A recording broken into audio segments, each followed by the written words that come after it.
Adik-adik siswa kelas 8 yang terkasih, saya berharap kalian sudah menyaksikan video pengantar pendidikan agama Katolik. Kalau belum, silakan klik sebuah link yang saya sematkan di kolom deskripsi di bawah ini. Baiklah adik-adik yang terkasih, secara keseluruhan tema besar materi pendidikan agama Katolik di kelas 8 adalah tentang Yesus Kristus dan gereja. Harapannya adalah dengan mengikuti pelajaran selama kelas 8 ini, kita bisa semakin mengenal dan mencintai Yesus serta mengenal dan mencintai gereja, sehingga kita sanggup hidup sesuai ajarannya. Tema bab pertama adalah Yesus mewartakan kerajaan Allah. Ide besar yang ada dalam bab ini adalah bahwa kerajaan Allah itu adalah inti atau pokok pewartaan Yesus, dan kita akan melihat juga cara-cara Yesus mewartakan kerajaan Allah. Adik-adik yang terkasih, coba kita perhatikan di sekitar kita. Masih ada banyak gelandangan, pengemis, dan orang terlantar. Tidak jarang kita mendengar kabar bahwa ada bencana terjadi di wilayah tertentu. Ada kecelakaan kendaraan, ada wabah penyakit, ada kasus korupsi, ada kasus kriminal seperti pembunuhan dan perbudakan dan pencurian. Singkatnya, ada begitu banyak kejadian yang membuat hati kita bertanya-tanya, di manakah Tuhan? Kemajuan dunia yang begitu pesat dari zaman batu sampai zaman 5G sekarang, ternyata penderitaan dan ketidakadilan masih saja terjadi.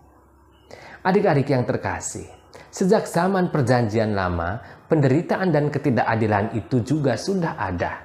Sehingga sebenarnya sejak saat itu pula lah timbul semacam adanya kerinduan akan kehidupan yang lebih baik, lebih tentram, adil, penuh cinta kasih. Dan itu hanya bisa dilakukan oleh seorang raja yang adil dan penuh kasih. Siapakah raja yang dimaksud? Batin rohani orang-orang zaman itu sudah menganggap Allah sebagai raja yang adil dan penuh kasih. Jadi kerinduan akan kehadiran Allah yang menegakkan kasih dan keadilan sehingga hidup menjadi tentram dan sejahtera sudah ada sejak zaman Perjanjian Lama.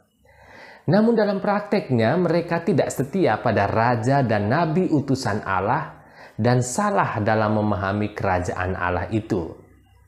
Di sini kita bisa mengelompokkan orang Israel zaman Perjanjian Lama berdasarkan pemikiran mereka yang keliru tentang kerajaan Allah. Kelompok yang pertama adalah mereka yang beranggapan bahwa kerajaan Allah yang damai dan sejahtera hanya akan terwujud bila Allah tampil sebagai seorang tokoh politik dengan gagah berani, mampu memimpin bangsa Israel melawan penjajah Romawi dan para penindas rakyat. Kelompok aliran ini melihat kerajaan Allah itu bersifat politis. Kelompok yang kedua adalah mereka yang memandang kerajaan Allah akan tercapai bila Allah menunjukkan kuasanya dengan menggoncangkan langit dan bumi dan membangkitkan suatu dunia yang baru. Mereka ini melihat kerajaan Allah itu bersifat apokaliptis. Dan kelompok yang ketiga adalah mereka yang percaya bahwa dengan memahami hukum Taurat, mereka akan merasakan kesejahteraan hidup. Menurut mereka, Allah sudah mengatur melalui hukum Taurat. Mereka ini berpaham yuridis religius. Adik-adik yang terkasih, kerajaan Allah yang diwartakan oleh Yesus berbeda dengan konsep kerajaan Allah yang dipraktikkan oleh ketiga kelompok masyarakat Israel saat itu. Saat Yesus mengajarkan kita bagaimana harus berdoa, salah satu kalimatnya adalah, "Datanglah kerajaanmu." Yesus mengajak kita untuk meminta Allah datang dan memimpin manusia, sehingga manusia bisa sejahtera. Tetapi di bagian Injil lain dikatakan bahwa Roh Tuhan ada pada Yesus untuk menggenapi semuanya. Jadi ringkasnya seperti ini.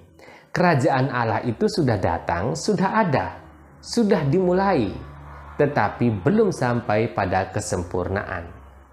Yesus mengajak kita untuk bersama-sama Dia menyempurnakan kehidupan kita sambil menanti kedatangan kesempurnaan kerajaan Allah itu.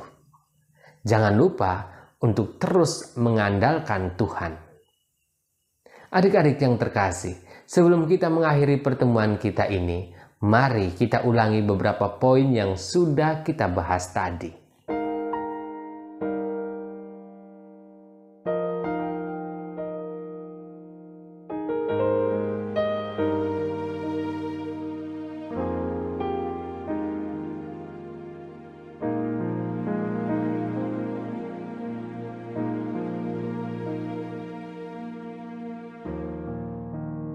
Sekarang pejamkan matamu dan dengarlah Mazmur 97 berikut ini.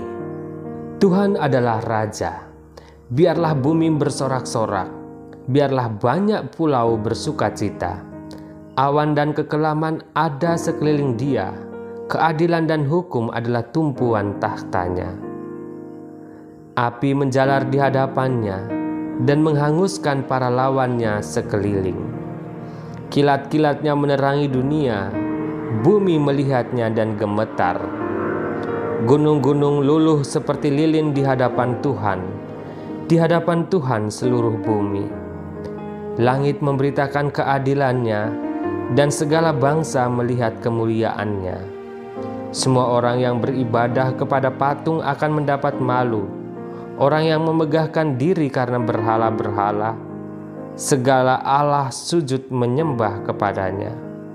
Sion mendengarnya dan bersukacita, putri-putri Yehuda bersorak-sorak, oleh karena penghukuman-Mu ya Tuhan. Sebab Engkaulah ya Tuhan yang maha tinggi di atas seluruh bumi. Engkau sangat dimuliakan di atas segala Allah. Hai orang-orang yang mengasihi Tuhan, bencilah kejahatan. Dia yang memelihara nyawa orang-orang yang dikasihinya akan melepaskan mereka dari tangan orang-orang fasik. Terang sudah terbit bagi orang benar dan sukacita bagi orang-orang yang tulus hati.